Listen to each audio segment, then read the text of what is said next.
Majjhima Nikāya, number 39, Mahā Assapura Sutta. Pura is usually called for a city, a town, Pura.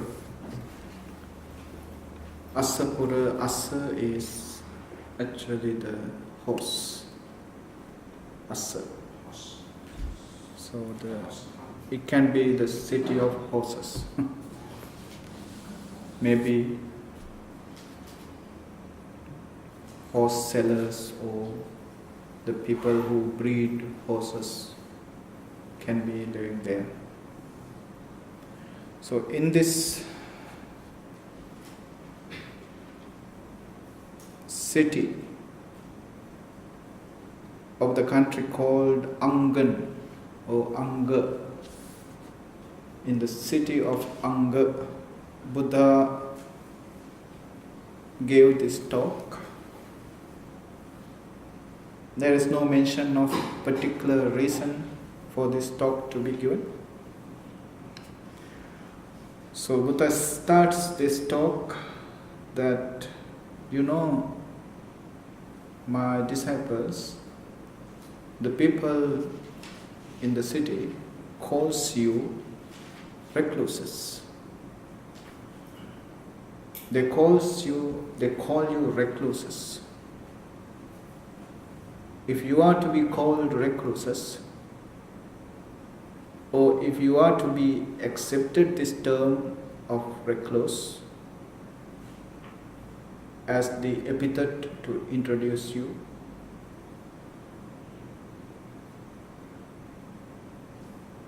or when you introduce yourself to the others, if you call yourself a recluse, not just the robe you are wearing, not just the livelihood you are following,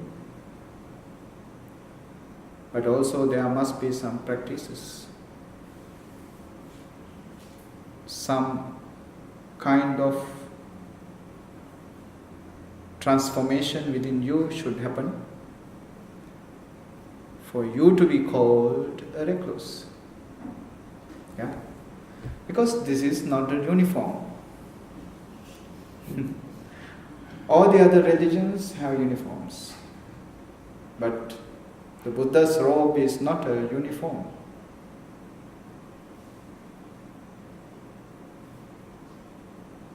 That you wear on certain occasions, and when it is not needed you don't wear. This is the nature of uniform, right? In the office hours you wear. After the office hours you get rid of that uniform. No such thing in the Buddha's robe. Once you wear it, you should wear it 24 hours a day. Cannot get rid of it. Yeah? So it is the same kind of life you have to lead during the day as well as in the night. So it is an art of living. So Buddha says that you have to fulfill this art of living, or lead this art of living, spend this art of living, for you to be called a recluse.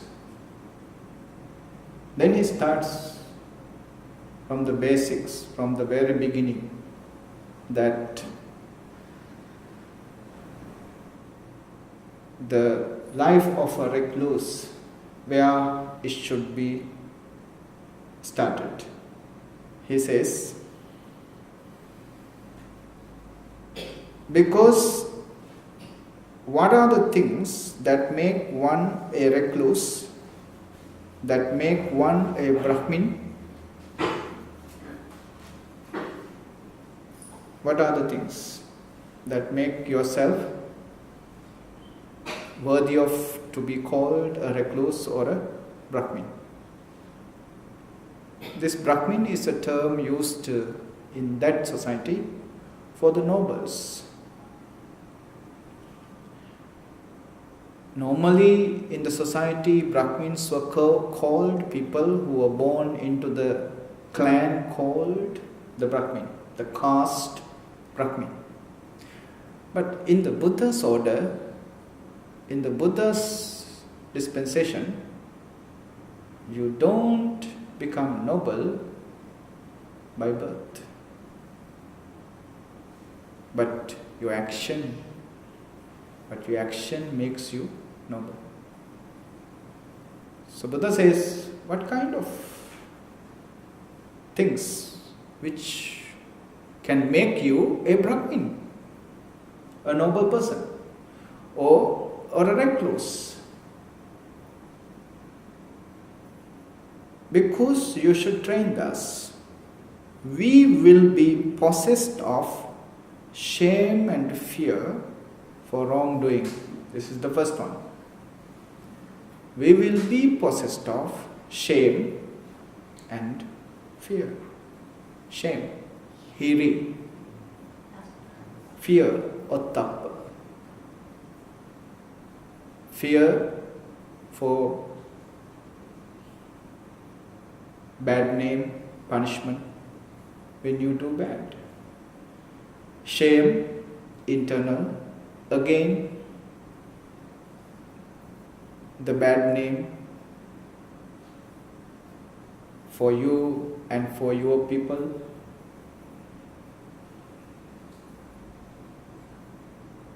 Shame is basically internal. Fear is external. External punishment. Internally, your guilty feeling. For these two, if someone has the shame and fear, hiriya and ottappa, that is enough.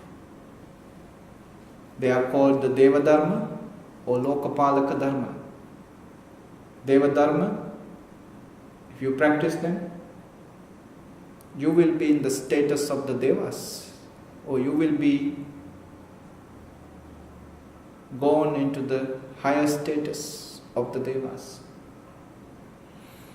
Or the world can become very peaceful, convenient, safe, secured place to live, if the people have the shame to do wrong and the fear to do wrong. So the beginning of the noble, path of the nobility, or path of the reclusehood, is practicing shame and fear, having shame and fear.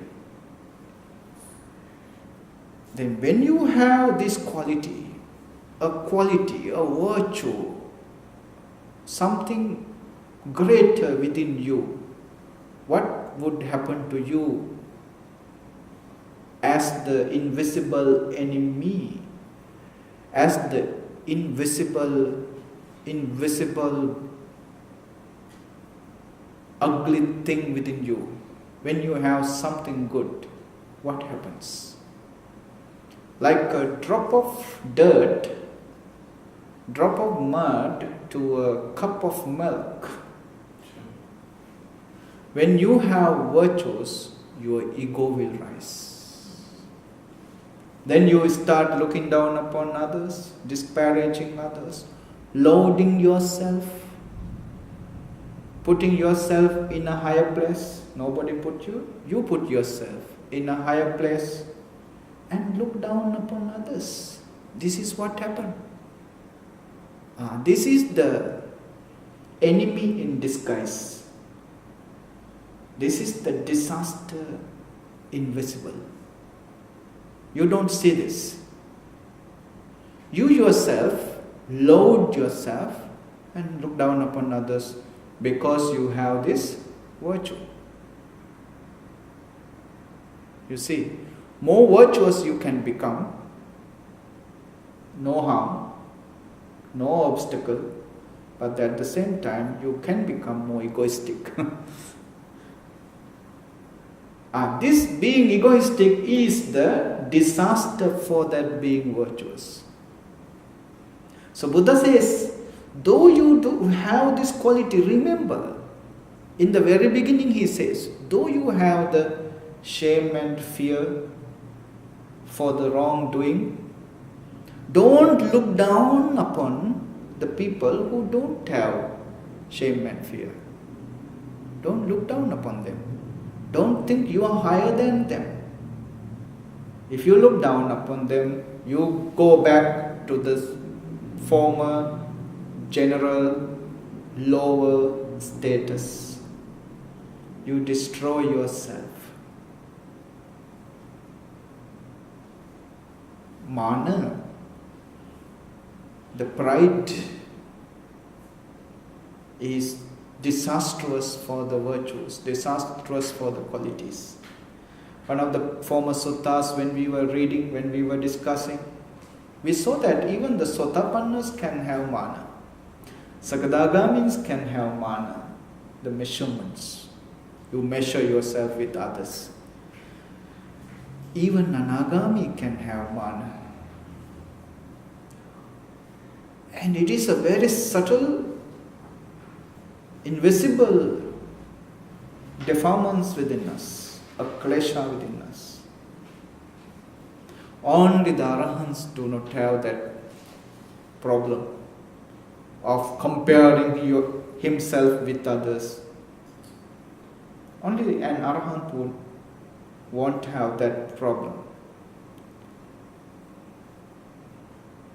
So Buddha warns the monks in the very beginning of advising them how to develop the virtues. Buddha says, look down, take care of yourself. While you are conducting yourself, developing yourself, these virtues, look to the other side. What is going on the other side?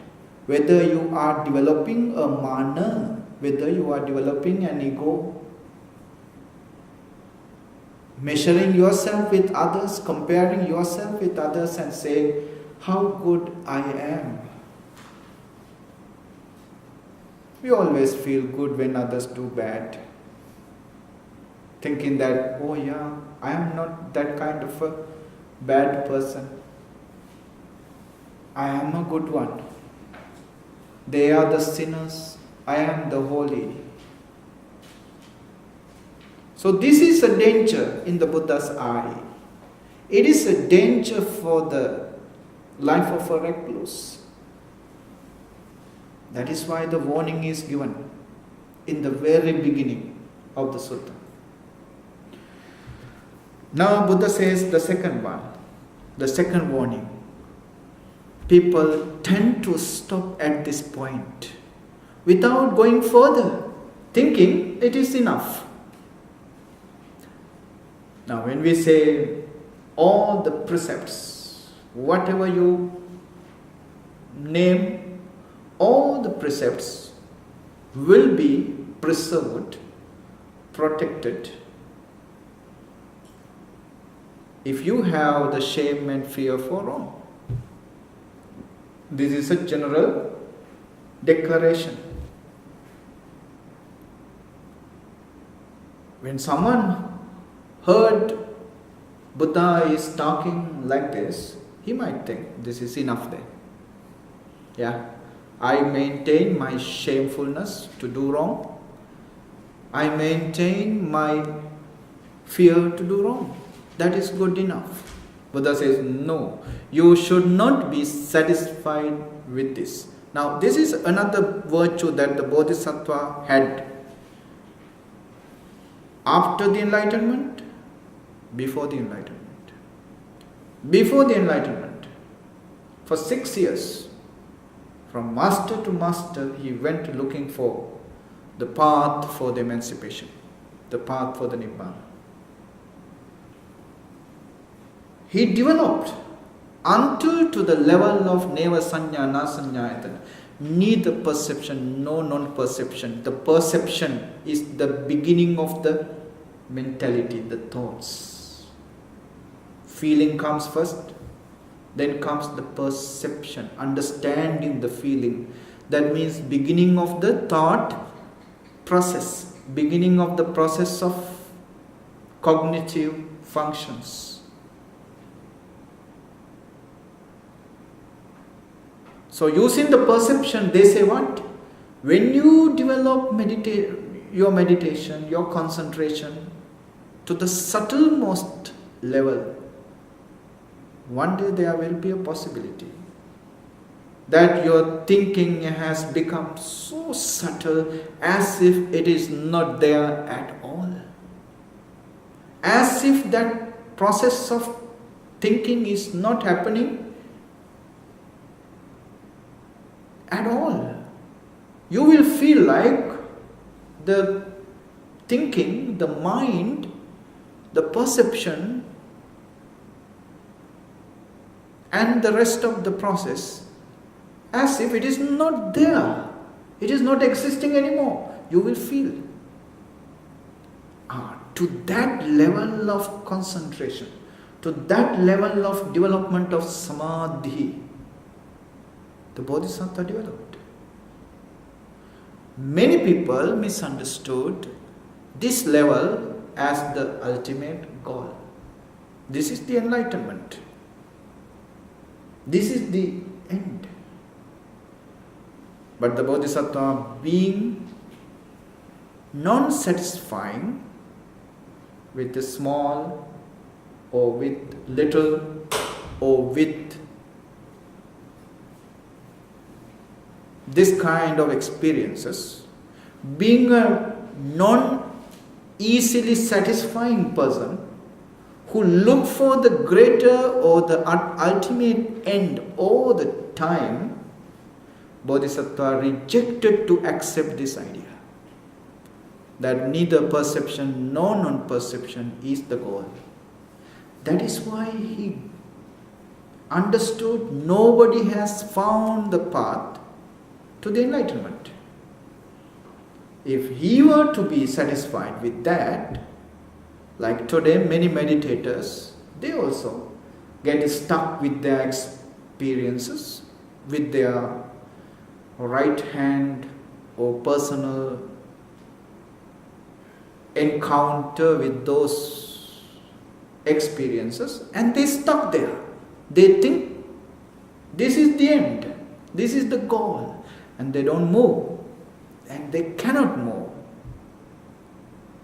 But the Bodhisattva, even that kind of blissful experience, he gave up, thinking that this is not the end. This is not permanent. This is not the getting rid of suffering. You have not touched that area of suffering at all. You suppressed that defilement, those defilements which can cause suffering sooner or later. You just suppressed them. You did not get rid of them. Without being satisfied with little. The Bodhisattva always aimed for the goal or the highest point. He understood clearly. He was not blind with that beautiful, blissful experiences. With those experiences, he was not blinded. He always looked at the truth, saying that the part of the suffering is untouched. He understood those goals are not the ultimate. Otherwise, we wouldn't have a Buddha. If he were to be satisfied with those blissful experiences, we wouldn't have a Buddha, for sure. Right? So, in the spiritual path also, in your secular path, if you are to be satisfied with little things, you won't go higher. Right? You must look for a greater place, a higher position. Look for a bigger picture, bigger situation. If you are to be stuck in the same situation, in a lower level and be satisfied with it, you won't be successful. You won't be developed. And this is the same approach that you have to apply for the spiritual training. So Buddha says, don't be satisfied with this shame and fear for the wrongdoing, thinking this is enough. Nothing is needed anymore. Nothing more is needed anymore. Don't be satisfied with this kind of thinking. Then he says the second step.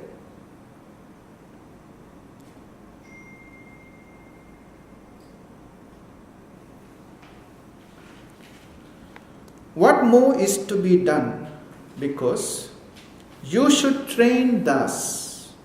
Our bodily conduct shall be purified, clean and open, flawless and restrained.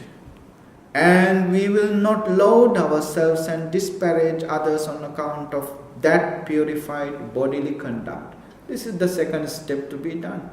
Purify your bodily conduct. Give up the killing, stealing, sexual or sensual misconduct, drinking alcohol, purifying the bodily conduct. Why need this purification of bodily conduct? Then next comes the verbal conduct. Then comes the mental conduct. Purification of bodily, verbal and mental conducts. What is the need? What is the need in this spiritual practice? To avoid regrets. To avoid this great storm of defilement. A great obstacle of defilement that is dragging us to past repeatedly, making the past unforgettable, which always disturb us. The kukucha,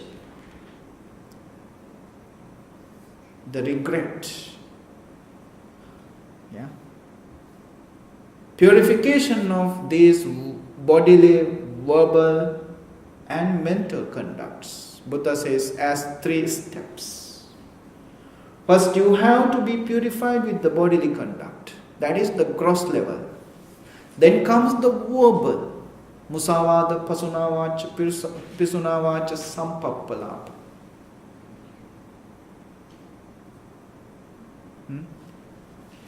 Then comes the mental misconduct. Purified. Getting purified or getting you yourself away from these misconducts. Make you purified. Otherwise, there is no other way of purifying. It is not about bodily purification, is not taking bath or wearing clean clothes. Bodily purification is to avoid those misconducts which happen through body. And also the verbal misconduct. And also the mental. Abhijja, domanassa, upadana. Mental misconduct which can create tormenting, suffering within us. Getting rid of these mental misconduct. 3 steps. And each of these steps Buddha reminds the monks what? He says, though you have been purified and you know that you are being purified, you are getting away from those misconducts, but be mindful not to look down upon the people who are still in the misconduct, and don't load yourself and disparage on others. He repeatedly reminds the monks about this danger, right? After that, the fourth one is purification of the livelihood, the way you are living. This is another thing to regret, right? The way you are earning your money, the way you are earning your living. You know those livelihood that people should avoid. Everyone has this. Everyone has certain duties, responsibilities to the society, to the people, to the world. Everyone has to avoid a certain methods of making the money, which can create suffering, but can make you a millionaire by overnight, but can create suffering for thousands. Those professions, those methods of earning money should and must be avoided to make your livelihood purified. So the fourth one is the purified livelihood. Then after that, after these purifications, then comes what? Restraint of the senses. Now little by little to the meditation. Restraint of the senses. How does this restraint happen? Buddha says, you should train thus. We will guard the doors of our sense faculties. On seeing a form with the eye, we will not grasp at its signs and features, whether it is a nice or not nice, signs and features. Since if we left the eye faculty unguarded, evil, unwholesome states of consciousness and grief might invade us. We will practice the way of its restraint. We will guard the eye faculty. We will undertake the restraint of the eye faculty. This is the determination. Once, a monk who was meditating on the bones or the structure of bones in the body, in his kuti, in his lodging, there is a skeleton of a man. This monk is meditating upon it, observing this skeleton and repeating Atti, Atti, Atti, Atti. This is his practice. So in the morning, he was going on his arms around, but still that practice continues. Atti, Atti, Atti. A woman, having had a fight with the husband, she was running away from the husband to her parents' home. This is what they usually do, right? Had a fight, run away to the parents' house. So on the way, this woman meets this monk. When the woman sees the monk, she just smiled with him. You know, smiling means showing your teeth. Once the monk saw that structure, saw the teeth of the woman, what appeared was not the woman, but that structure of a skeleton in his mind. Because he is observing that skeleton. Then the woman passed by, the monk continued. The husband was coming after her. When the monk was coming forward, the husband asked, Venerable, O monk, did you see a woman? Nope, I didn't see a woman. But I saw a very strange sight. I saw a walking skeleton. I didn't see a skeleton walking before. I haven't seen. But just now I saw a walking skeleton. That monk is completely engulfed in his object of meditation. Yeah? As soon as he saw the teeth, he saw the whole structure of the skeleton. Yeah. Buddha here says what? Don't look at the things in the form of or in the method of seeing the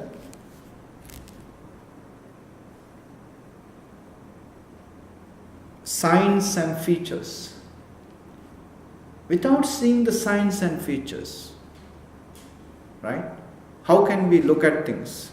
Impossible, right? Because our mind is continuously looking for signs and features. For what? To grasp or to reject. Because mind needs to grasp things. Mind needs to be connected with things. Mind needs connections, grasping, creating attachments. So we will look for signs and features when we look at people, when we look at things.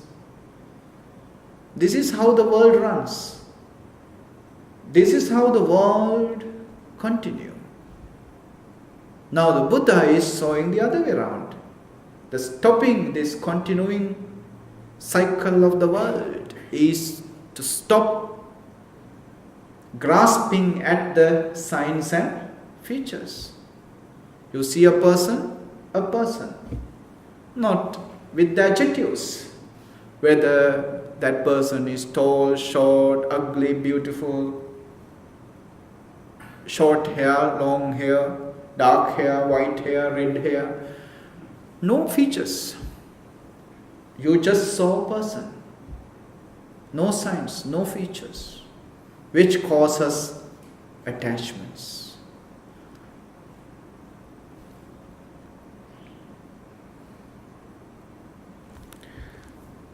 This is the fifth step, right?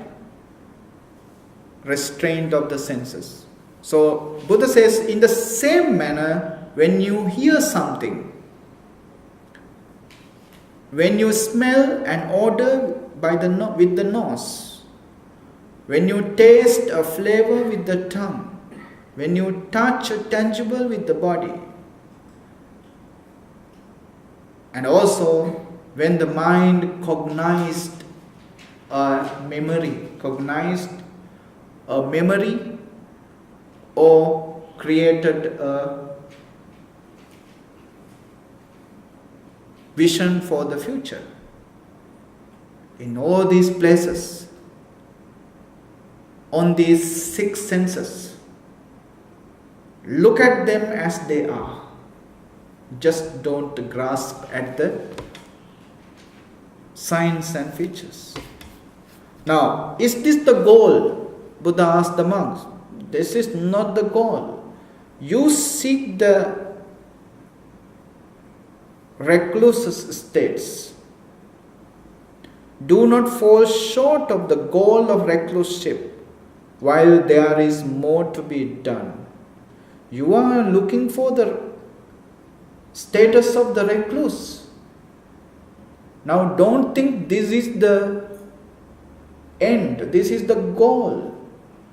If you think thus, you will be falling short of the goal of recluseship, because there is more to done. So the next one is moderation in eating. Now this is the sixth important factor, moderation in eating, right? Because food plays a very big and enormous place in our lives, right? The food can become an obsess. People become obsessed with the food very easily. Yeah?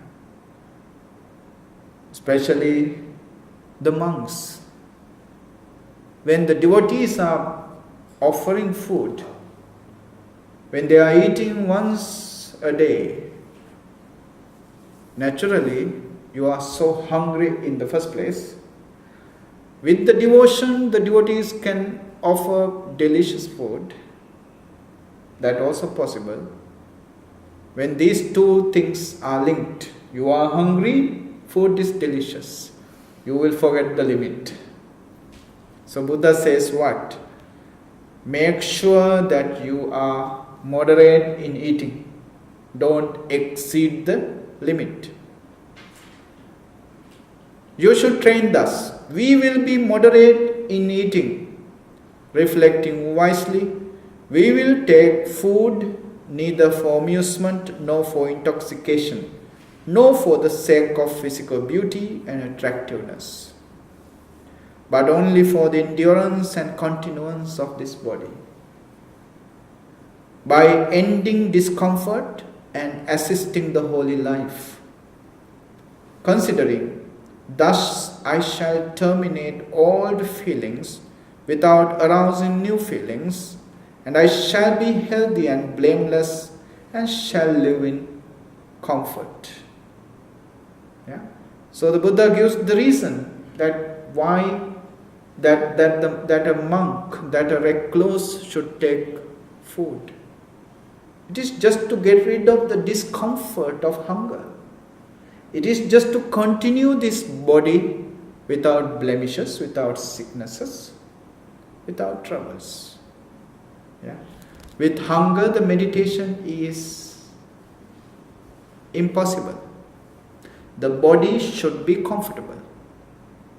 The body is your vehicle, the body is your house, the body is where you live. If the body is discomfortable, if the body is suffering, how can your interiority, your consciousness can become comfortable? With a discomfortable consciousness, how can you concentrate? How can you develop an awareness? Everything will collapse with the discomforts in the consciousness. So therefore, body and the consciousness both must be comfortable. Therefore, the food should be taken just to make sure that your body is not discomfort. Right? But in the same time, you have to be aware that you are not indulged in the food. You are not intoxicated by it. Food can make you intoxicate. Food can make you unaware, unmindful. Food can make you sleepy. Yeah?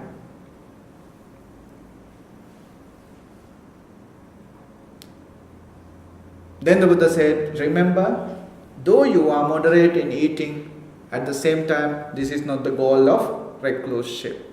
Then comes the wakefulness, that you keep your awakening or keep your day and night, most of the times in wakefulness, that you spend most of your life with wakefulness, not in sleepiness, right? You should train thus. We will be devoted to wakefulness during the day, while walking back and forth and sitting. We will purify our minds of obstructive states. In the first watch of the night, while walking back and forth and sitting, we will purify our minds of obstructive states. In the middle watch of the night, right, We will lie down on the right side in the lion's pose, like a lion is sleeping, with one foot overlapping the other, mindful and fully aware. After noting in our minds the time for rising, after rising, in the third watch of the night, while walking back and forth and sitting, we will purify our minds to minds of obstructive states.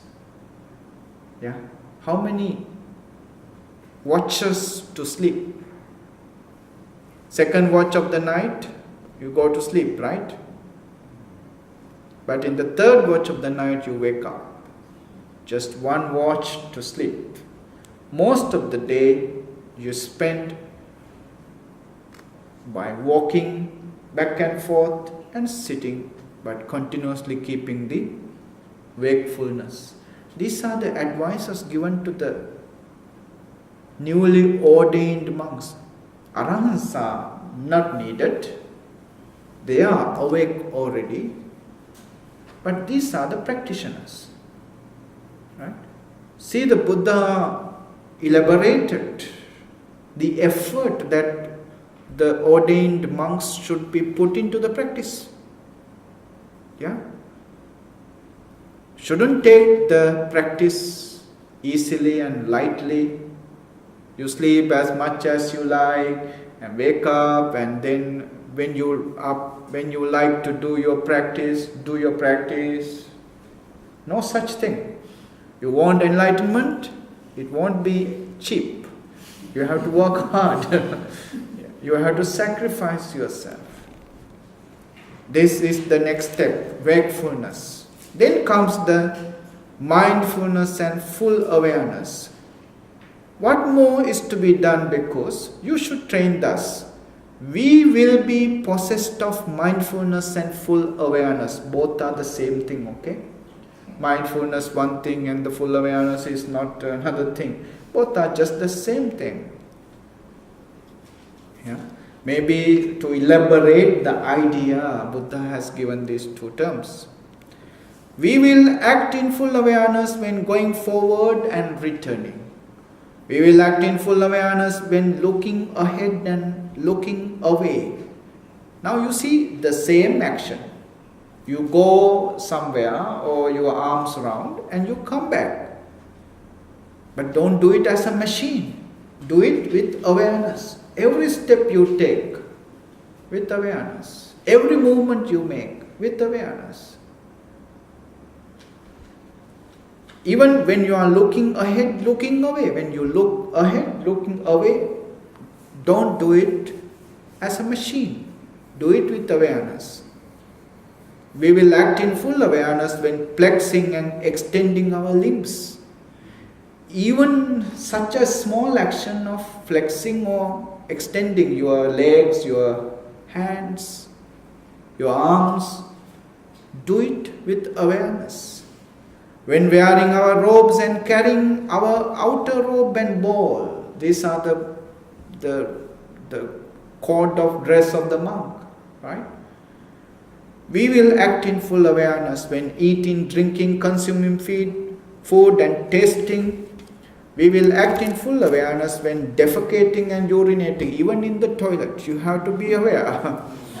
We will act in full awareness when walking, standing, sitting, falling asleep. That also must be in awareness.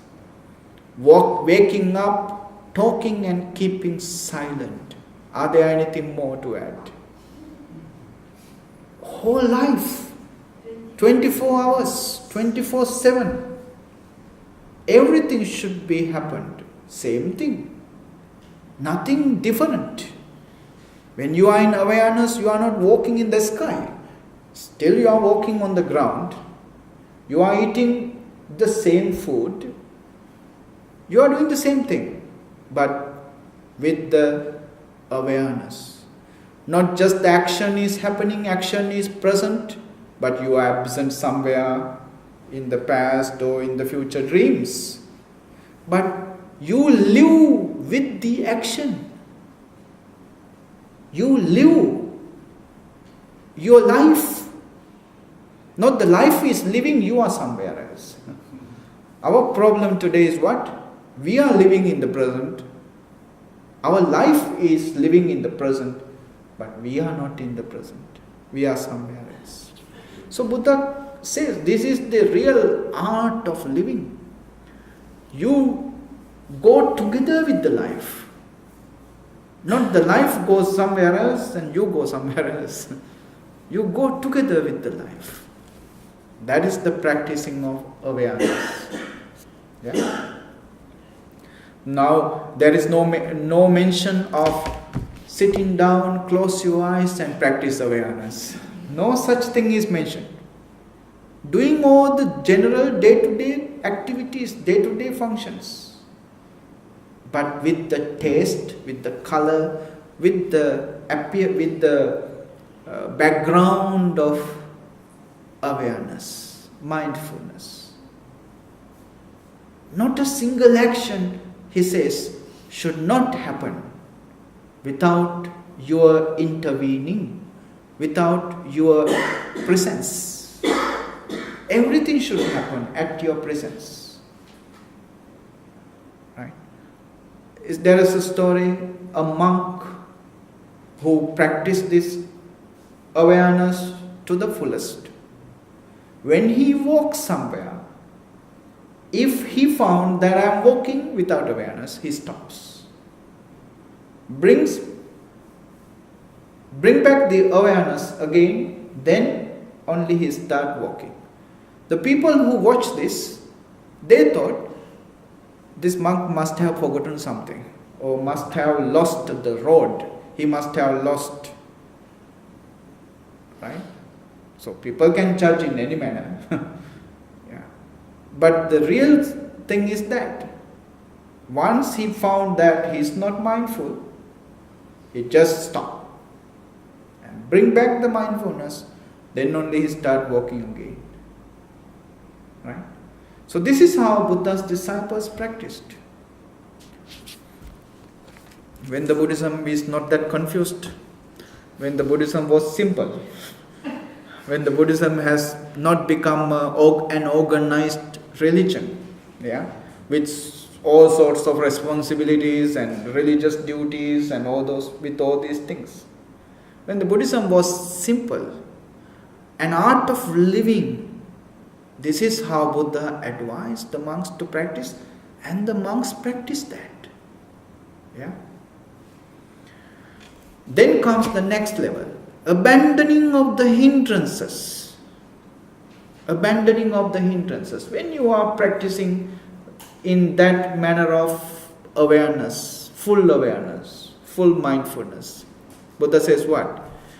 Here bhikkhus, a bhikkhu resorts to a secluded resting place, the forest, the root of a tree, a mountain, a ravine, a hillside cave, a charnel ground.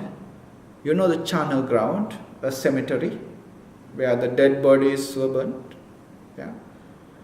A jungle thicket, an open space, a heap of straw. These are the places Buddha advised the monks to go and meditate. Not a hotel in Cameron Highland. No cushion, no meditation cushion. Yeah. No cushion. Just straws. Yeah. These are the places the Buddha advised the monks to go and practice, right? On returning from his alms round, after his meal, he sits down, folding his legs crosswise. Now, this is the samadhi. This is the concentration. Before, awareness, right? Setting his body erect and establishing mindfulness before him. What is this establishing mindfulness before him? What is before you happening? Breathing. The breathing is the one happening before you, in front of you. Yeah? That is what you are setting the mindfulness. Setting establishing mindfulness before him, abandoning covetousness for the world. He abides with the mind free from covetousness. He purifies his mind from covetousness, abandoning ill will and hatred. He abides with the mind free from ill will, compassionate for the welfare of all living beings. Right? So, likewise, this sutta continues that when you are sitting like this, establishing your mindfulness on the breathing, because when you are sitting like this, how you are sitting? Sits down, folding his legs crosswise, setting his body erect and establishing mindfulness before him. When you are sitting like this, all the defilements start coming up. It is like a king or a judge when he sit down on the bench, sit down on the chair, all the criminals coming in front of him looking for a judgment, right? All the people who made the errors, the criminals, will come in front of him. Likewise, when a meditator sit like that, cross-legged, upright, and setting the mindfulness, concentration on the breathing, all those defilements will start rising up, coming onto the surface. Before that, those defilements were not disturbing him. Before that, those defilements were nowhere to find, as if they were not existing before. But once you start concentrating, the defilements start coming up. It is like if this room is full of lizards, cockroaches, all those small beings, but the room is in darkness, complete darkness. Can you see them? No, you are in the blissful ignorance that no one is in the room. I am alone. But you don't see cobwebs, you don't see these lizards running here and there, making sounds, chick, chick, chick, chick. Right? You don't see them. You see that you are alone. But when you bring the light in, what happened? Your blissful ignorance is disturbed. Now you start seeing them. Right? Nobody brought the lizards in with the light. That's why people are scared of meditation sometimes. In the meditation, all those darknesses hidden within you start coming up. The dark energies coming up with the meditation. Nobody is creating or nobody is bringing them up. With the meditation, they are rising up. They were there, but you did not see them. Once you establish your mindfulness in front of you, that is the time for them to come up. Now you have bring the light in. In this light, all those dark energies, your own defilements start coming up. When they come up, Buddha says what? You just abandon them. You just let them go. Don't be attached to it. Very simple. He is not going to explain much about it. He just said, just abandon them. Just abandon this. Don't be attached to them. Now, likewise, Buddha says, develop your concentration. Then the next step is the 5 jhānas. 5 jhānas. Right? Developing the 5 jhānas. You know the development of 5 jhānas happen with what? Happens with the suppression of the 5 hindrances. Yeah, pancha nivaranas. When the pancha nivarana, kama, chanda, vyapada, thinamitta, uddhacca, kukkucca, vicikicca. These 5 hindrances are suppressed, abandoned. What happened? Your mind start getting concentrated.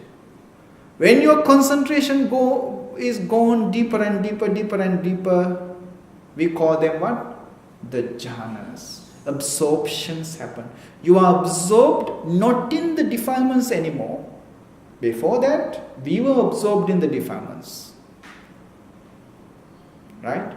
Now we have abandoned them, suppressed them. When you suppress the defilements, this is what happened. When you suppress the defilements, your absorption on the concerned object of meditation will be sealed from step to step. Yeah, in the suttas it is 4 steps. 4 steps of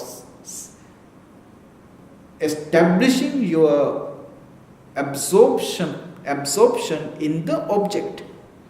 So in the object of meditation, what is the object of meditation here mentioned? Just establishing the mindfulness, concentration in front of you, that is the breathing. So your concentration will be sealed or established step by step. We call them the jhānas. But this establishment wouldn't happen if you are overwhelmed, absorbed by the 5 hindrances. 5 hindrances. When you get rid of these hindrances little by little, then your absorption is not on the hindrances, but in the object of meditation. Yeah, in the object of meditation. So the next step is 4 jhānas. After the 4 jhānas, then comes the opportunity for the 3 types of true knowledge to arise. 3 types of true knowledge to arise. Remember, 5 jhānas we call in the Abhidhamma, or we call 4 jhānas in the suttas. But after the 4 jhānas, there are other 4 jhānas arise. You know that? Akasananchayatana. When you go to the 4th jhāna, after that 4th jhāna, you start concentrating on the formless. Formless. The form is not anymore obvious or important. Form is just a cause of suffering. So a meditator will try to get rid of this cause of suffering, which is the form. Then he will start getting out of this form. Then he goes to the sky, the space, akasa. Then he goes to his consciousness, very own consciousness, which concentrate on the object of meditation. Right? Then he goes to the emptiness. Found that in the space nothing, in the consciousness nothing. Then his object is the concept called nothingness. Right? Then after that, with this understanding of nothingness, and after this level, there arises a level that his thoughts are no more arising. His thoughts have become very subtle. That is neither perception. Perception is taken because it is the beginning of the process of thinking. Otherwise, it is not just the perception. Others are also included. We know perception is sanya, right? Then comes what? Sanya, sankhara, accumulation, or the mental formation. Then comes the vijnana, consciousness. All these are included when you say perception, sanya. Right? This is the development of the ultimate development of the absorption. After this development, Buddha says what? The 3 types of true knowledges arise. 3 types of true knowledges.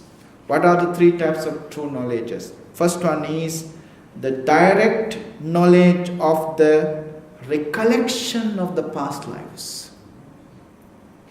The knowledge is what?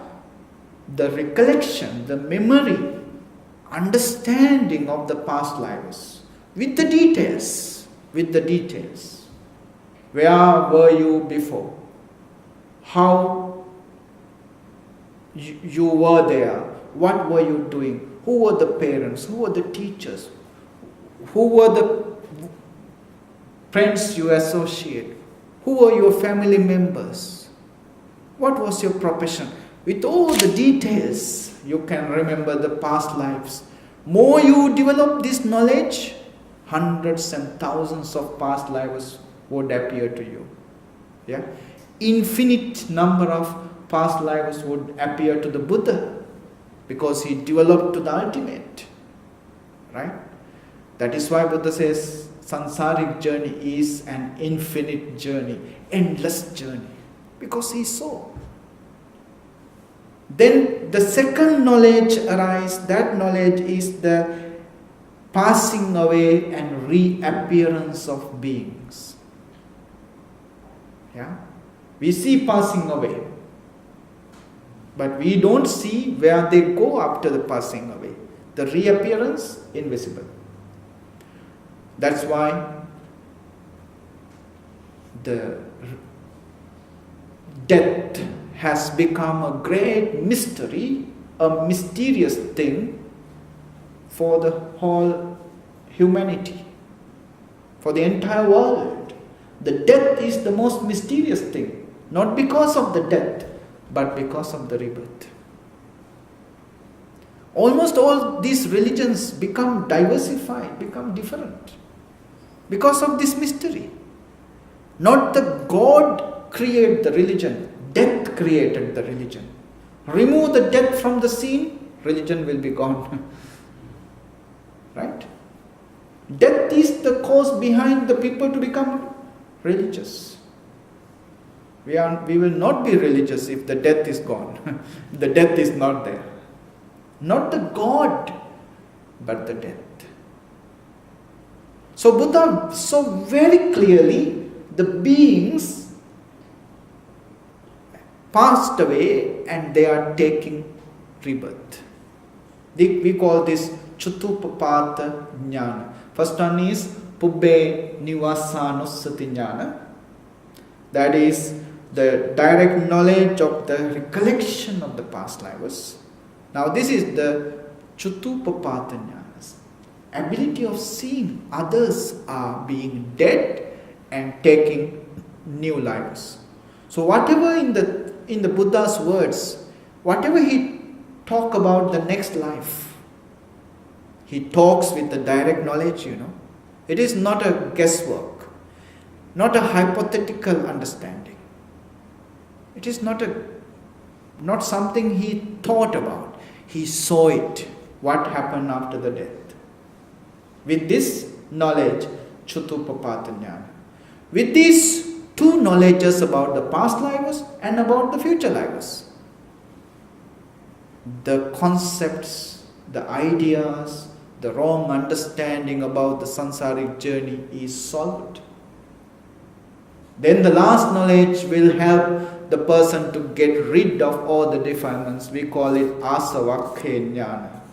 To get rid of asavakkaya.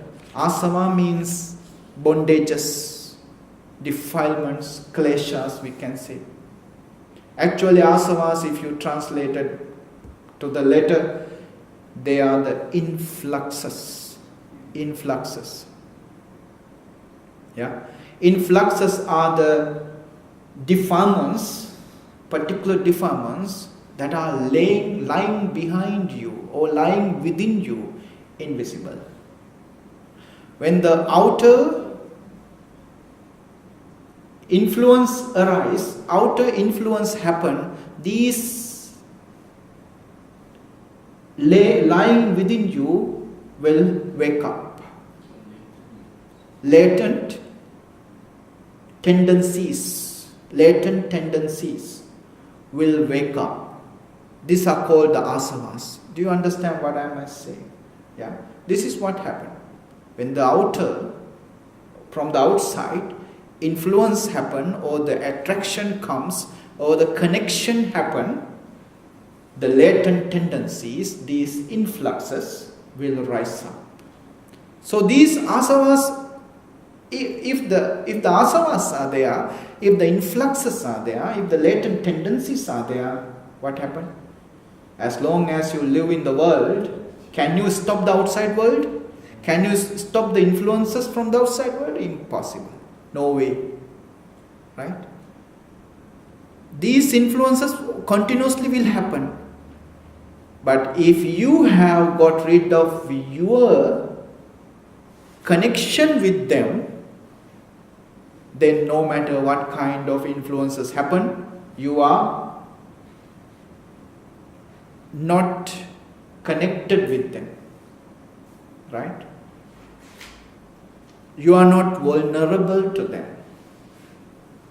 You are out of them. You are out of the world. This is how Buddha says the term lokuttara. Going beyond the world. Is it another world? No, it is not another world. It is to become non-vulnerable to the outside influences by removing your causes to be hang on to the outside influences. Yeah, you cannot stop the outside world coming to you.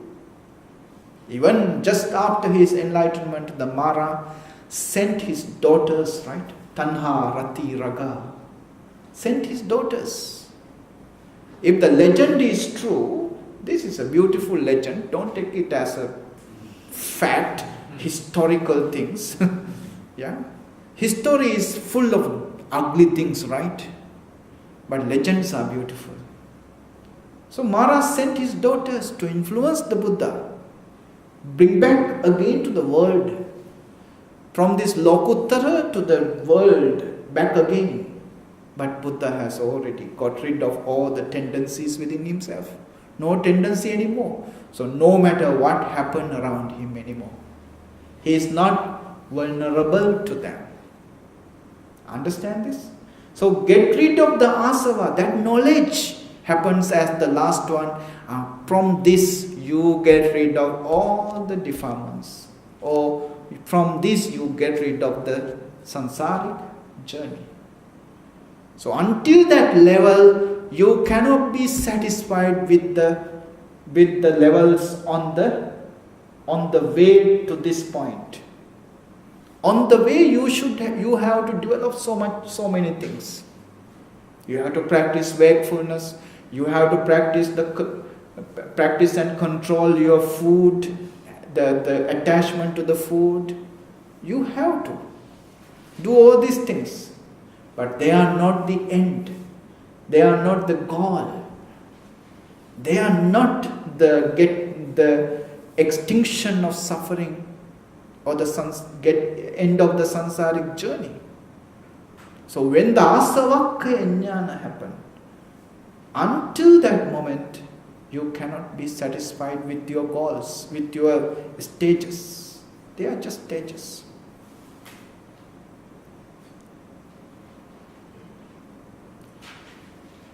Bhikkhus, a bhikkhu such as this is called a recluse. So the recluse is termed only to those arahants, not to anyone. See, the Buddha is not giving titles that easily. You have to be ready for it, or you have to earn it. Then only you are given that title. Buddha says what? Because a bhikkhu such as this is called a recluse. A Brahmin, one who has been washed, one who has attained to the knowledge, a holy scholar, a noble one, and arahant. Yeah? Thank you. Sadhu.